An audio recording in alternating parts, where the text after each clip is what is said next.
Oke, selamat malam para pendengar. Malam hari ini saya akan membawakan sebuah cerita yang saya kutip dari tweet Twitter @rembulanbulat yang berjudul Rumah Bekas Pembantaian. Baiklah, tanpa berlama-lama, marilah kita simak ceritanya. Cerita ini berawal pada tahun 2013 silam, tepatnya di salah satu komplek yang ada di daerah Jakarta Barat. Mulanya ada satu keluarga yang terdiri dari bapak, ibu, dan dua anaknya yang sudah beranjak dewasa. Satu perempuan dan satu laki-laki, mereka dibantai dalam satu malam oleh sekelompok orang yang menerobos masuk ke dalam rumahnya. Mereka semua pertama kali ditemukan dalam keadaan tewas oleh ART yang baru datang pagi hari untuk bekerja. Si ART ini kaget melihat keempat majikannya sudah tewas bersimbah darah, dan setelah itu ART ini berteriak histeris meminta pertolongan warga sekitar. Seketika para warga sekitar datang berbondong-bondong membadati rumah tersebut. Tak lama kemudian, ambulan datang dibarengi pihak kepolisian yang langsung menyegel dan melakukan olah TKP di tempat tersebut. Belum diketahui motif apa yang menyebabkan satu keluarga itu dibantai. Yang jelas, setelah kejadian malam itu, kondisi sekitar rumah tersebut jadi mencekam. Kini rumah tersebut sudah tidak berpenghuni alias kosong, dengan kondisi barang-barang masih di dalam dan pagar dirantai besi, serta dikelilingi garis polisi. 2 hari berlalu ketika malam hari ada tukang nasi goreng yang berhenti di depan rumah tersebut dan nampak seperti sedang menyiapkan pesanan. Lalu ditegur oleh security yang jaga malam di komplek tersebut. Security itu bertanya, "Mas, siapa yang mesen?" Dengan santai, tukang nasi goreng itu menunjuk rumah di belakangnya, yang tak lain rumah bekas TKP pembantaian sebelumnya. "Ini Pak, ibu yang di rumah ini," katanya. Security pun bingung dan bilang rumah ini kosong, gak lihat itu ada garis polisi. Seketika tukang nasi goreng terdiam, lalu dia bilang ke security, "Masa sih Pak, tadi ada ibu-ibu dari dalam mesen nasi goreng 3, yang 2 pedas, yang satu enggak." Security tersebut kembali meyakinkan, "Mana ada Pak, rumah ini udah kosong 2 hari. Penghuninya meninggal semua gara-gara dibunuh oleh orang gak dikenal." Kemudian tukang nasi goreng itu pun mulai ketakutan dan langsung pamit pergi. Tak hanya sampai di situ, malam-malam selanjutnya, para warga yang tinggal berdekatan dengan rumah tersebut juga kerap kali mengalami gangguan.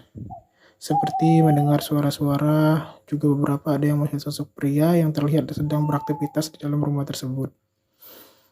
Beberapa hari berlalu, usai azan Isya, saya dan teman saya tak sengaja melewati rumah tersebut, lalu berhenti di warung yang letaknya tak jauh dari rumah tersebut.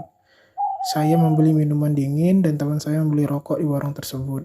Ketika kami hendak membayar belanjaan kami, si penjaga warung bertanya, "Tadi kesini lewat bawah nggak?" Saya jawab, "Iya Pak, lewat, kenapa?" "Bukannya di bawah yang arti rumah tersebut lagi rame ya? Ada tahlilan kalau nggak salah. Saya mau lewat nggak jadi." Saya dan teman saya bingung. "Tahlilan apa Pak?" "Nggak ada apa-apa perasaan. Kita lewat tadi sepi-sepi aja." Teman saya menjawab, "Iya Pak, kosong, gelap juga di bawah." Si penjaga warung tersebut nampak tak percaya. Dia bilang, "Ah, masa sih? Tadi rame kok, banyak orang pada tahlil." Lalu ia memutuskan untuk keluar dari warungnya dan melihat dari jauh ke arah rumah tersebut. Diikuti kami berdua dan dia bilang, "Oh iya ya, kok sepi?" "Beneran loh, tadi saya udah turun. Pas lihat banyak yang tahlilan, saya muter balik." Mendengar itu, saya dan teman saya jadi makin bingung. Kemudian saya berangsur pergi dari warung si bapak dan kembali melewati rumah tersebut untuk memastikan ternyata yang kami lihat memang benar-benar sepi. Entahlah benar atau tidaknya ucapan si penjaga warung tersebut masih menjadi pertanyaan sampai sekarang. Pernah kejadian juga maghrib-maghrib usai saya main bola dengan teman sebaya saya, pulangnya kami lewat rumah tersebut dan di depan rumah tersebut ada tukang roti yang seperti kebingungan. Akhirnya spontan saya dan teman saya menghampiri dan bertanya, "Kenapa Bang?" Si tukang roti menjawab, "Tadi saya berhenti di sana," menunjuk rumah sebelah tersebut. "Bapak yang rumah sana beli roti." Ya udah, saya ambilkan roti yang diminta si bapak. Tapi pas saya balik lagi, sepeda saya udah nggak ada. Terus saya bingung nanya ke si bapak yang beli. Kata si bapak yang beli dia juga nggak tahu karena dia di dalam rumah sedangkan sepeda saya parkir di sebelah rumahnya. Ya udah, saya cari-cari nggak ketemu. Tiba-tiba ada mas-mas nyamperin saya, ngasih tahu sepeda saya ada di dalam rumah. Langsung saya lihat dan ternyata saya bingung kok sepeda saya bisa ada di dalam. Siapa yang pindahin? Baru saya mau nanya sama mas-mas yang kasih tahu sepeda saya di dalam, saya nengok orangnya sudah nggak ada. Terus saya bingung ngeluarinnya gimana, sedangkan pagar rumah ini dirantai. Karena kasihan, akhirnya kita rame-rame bantuin tukang roti tersebut ngeluarin sepedanya. Setelah itu, di perjalanan pulang, kami semua bertanya-tanya, siapa yang pindahin sepeda tukang roti itu? Sekalipun orang iseng, gak mungkin bisa masukin ke rumah tersebut yang jelas-jelas sudah dirantai. Setelah itu, ada rumor beredar bahwa setiap jam 1 malam terdengar suara mobil hendak masuk ke rumah. Terdengar juga suara pagar tersebut dibuka, namun ketika dilihat ternyata tidak ada apa-apa. Waktu itu juga pernah ada 2 orang yang tidak bertanggung jawab mencoba masuk ke dalam rumah tersebut dan berniat ingin mengambil barang-barang yang ada di sana. Belum sempat masuk, satu orang dari mereka sudah loncat keluar pagar dan berlari seperti ketakutan. Yang satunya lagi mencoba membawa patung keramik berbentuk anak kecil yang ada di dekat garasi. Lalu setelah itu ia menyusul temannya keluar, namun tidak seperti temannya, ia keluar dengan santai lalu pergi meninggalkan rumah tersebut. 3 hari kemudian, satu dari 2 orang yang tidak bertanggung jawab kemarin datang kembali ke rumah tersebut. Ia kembali untuk membalikan patung yang diambil temannya. Ia mengajak security yang biasa jaga malam di komplek itu untuk menemaninya. Dia bercerita bahwa temannya membawa pulang patung dari rumah tersebut dan berniat untuk menjualnya. Namun, ketika malam hari, patung ini kerap bergerak-gerak sendiri dan sekali berbicara, "Pulangkan saya." Awalnya mereka mengira mereka halusinasi, tapi ternyata kejadian yang berulang di malam berikutnya. Dan usai kejadian itu, temannya yang mengambil patung ini juga mengalami sakit yang tidak wajar. Ketakutan berlebihan, kadang teriak-teriak, dan sesekali muntah darah. Dari situ, dia berniat untuk mengembalikan patung tersebut. Dia juga bercerita kalau dia tidak tahu kalau temannya membawa pulang patung ini karena menurut pengakuannya ia sudah keluar lebih dulu dari rumah tersebut karena ketakutan setelah melihat sosok perempuan yang menembus tembok di dalam rumah tersebut.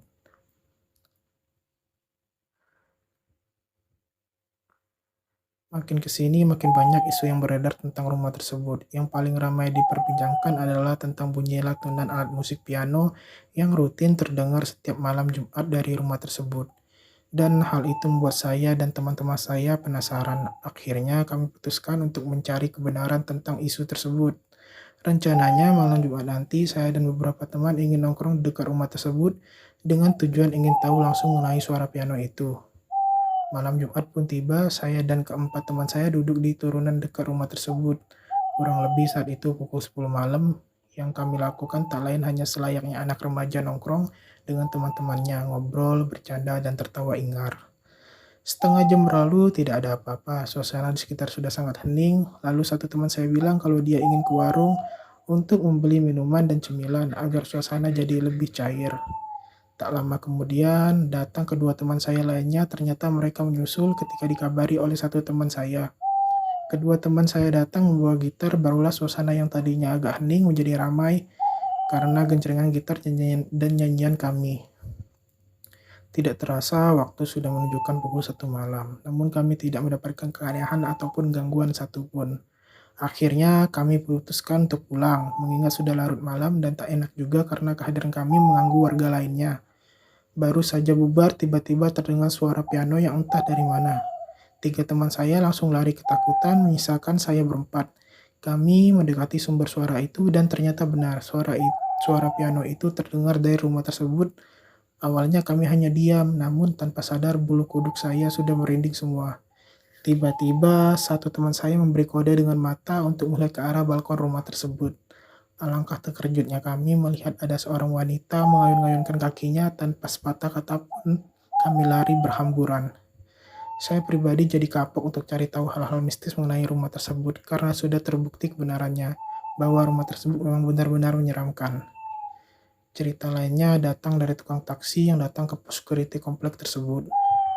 Ia bertanya ke security, "Maaf Pak, apa Bapak kenal dengan perempuan?" Menyebutkan ciri-cirinya yang rumahnya dekat turunan sebelah sana.